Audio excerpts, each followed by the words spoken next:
নমস্কার বন্ধুরা, আজ আপনাদের সামনে একটি নতুন রেসিপি নিয়ে চলে এসেছি। টক ঝাল মিষ্টি পনিরের একটি রেসিপি। তো এই রেসিপিটি করতে গেলে এখানে আমি কিছুটা পোস্ত, কাজু বাদাম, চালমগজ, দুটো লঙ্কা আর একটু নুন নিয়ে একটি মশলার পেস্ট তৈরি করে নিলাম।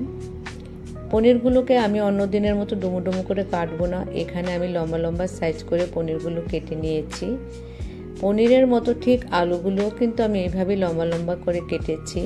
সরষের তেল দিয়ে দিলাম। তেল খুব ভালো করে গরম হয়ে আসলে কেটে রাখা আলুগুলো নুন হলুদের সাহায্যে একটু লাল লাল করে আমি ভেজে নেব।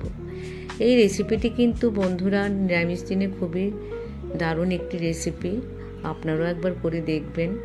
আলু প্রায় লাল লাল করে ভাজা হয়ে এসেছে, এবার আমি একটি পাত্রে তুলে নেব।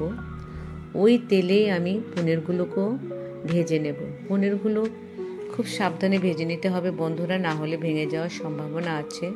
দুপিঠ একটু হালকা লাল লাল হয়ে আসলেই পনিরগুলো তুলে নেব। এবার আমি ঠান্ডা জলে পনিরগুলো কিছুক্ষণ সময় ধরে ভিজিয়ে রাখবো। ফোড়নের জন্য আমি 1 চামচ ঘি দিয়ে দিলাম, দুটো শুকনো লঙ্কা, এলাচ, দারচিনি আর সামান্য একটু জিরে আমি ফোড়নে দিয়েছি। ফোড়ন খুব ভালো করে হয়ে আসলে 1 চামচ আদা বাটা দিয়ে দেব।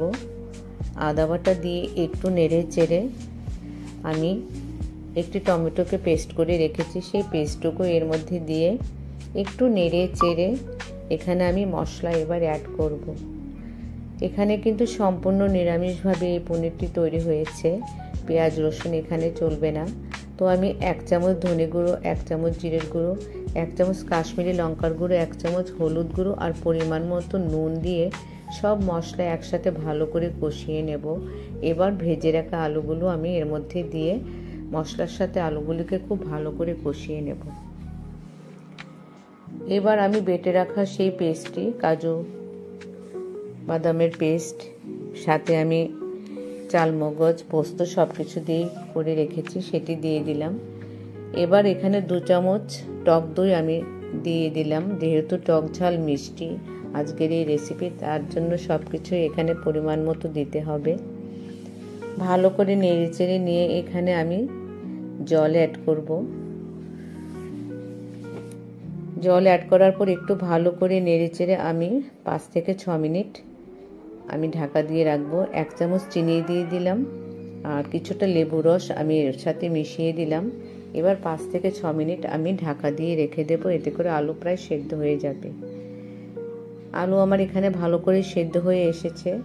এবার আমি ভেজে রাখা পনিরগুলো এর মধ্যে দিয়ে সামান্য একটু হালকা করে নেড়ে নেব।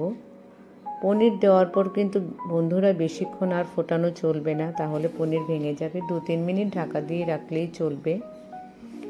এবার আমি ওপরে ধনেপাতা কুচি ছড়িয়ে দেব, তারপর আমি নামিয়ে নেব।